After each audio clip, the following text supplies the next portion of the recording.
দুই বন্ধু partnership business করেছে।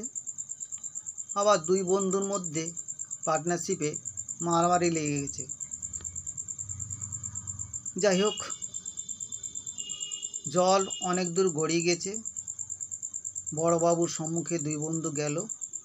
বড়বাবু সব কথা শুনলেন। শুনে বলছে,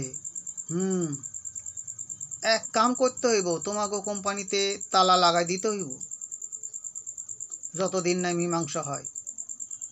দুই বন্ধু বুঝতে পারলো নিজেদের ভুলটা। দুই বন্ধু মিলে বড়বাবুকে বলল, স্যার, আমাদের ব্যাপারটা আমরা বুঝে নেব, আমাদের এবার ছেড়ে দিন। বড়বাবু বলল, তোমাকেও এক শর্তে সাইরা দিতে পারি, যদি তোমরা এই মুহূর্তে দুইহান হেলমেট কেনো। দুই বন্ধু মিলে বলল, কেন স্যার? বড়বাবু বলল, তোমাদের এই মুহূর্তে যে মাথায় ভূত ঢুকছে, এ বলে তোমার মাথা ফাটে দুম, সে বলে তোমার মাথা ভাঙে দুম। এই ভূতটা যতক্ষণ না তোমাকে মাথার থেকে গেছে, ততদিন তোমরা হেলমেট পইরা কাম করবা।